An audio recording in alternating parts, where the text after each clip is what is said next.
دا په خوست ښار کې له دنګو ودانیو څخه ده چې دا مهال پرې د بیا رغونې کارونه دوام لري. د ښار په نورو برخو کې هم مهاله په لوړ پوړیزو ودانیو د بیا رغونې کارونه په چټکۍ سره روان دي. ځایي اوسیدونکي د بیا رغونې له یاد بهیر څخه خوښ دي.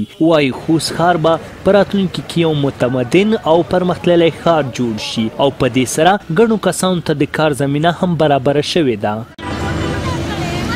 یعنی په ټولو ولایتونو چې وخت نن سبا د خوست کې پلان منزل ډېرې دي او ښکلیا ورکړی دي او ډېره ښکلی ښار ورسره ښکلی پرې کې خلکو ته بوختیان جوړ شوی دي که نه د پلان منزل جوړېږي خلکو دپاره څه د کاروبار د کم هغه دپاره کاروبار جوړ شوی دي. هممهاله بیا غوښتنې دا دي چې نوې ودانۍ د له انجینرۍ اصولو سره سم ورغول شي تر څو په راتلونکي کې تر نیوکې لاندې رانه شي.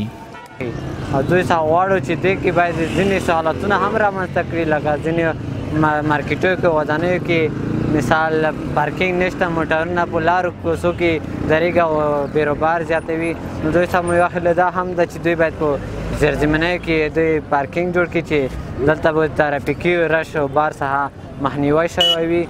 بلخوا د خوست اطلاعات کلتور ریاست مسؤلین وایي ټول اړونده کارونه له انجینرۍ اصولو سره سم پر مخ روان دي او په دې برخه کې پانګوالو ته یې سپارښتنې هم کړي دي. په خوست ولایت کې چې څومره آبادی کیږي ټول د مسلکي کسانو تر نظارت لاندې کیږي د هغوی نقشې ډیزاینونه لومړی کتل کیږي بیا د هغې نه وروسته مرکز ته لیږلی کیږي په مرکز کې بیا هم مسلکي خلک هغه تاییدوي او منظوري ورکوي د هغې نه وروسته کیږي.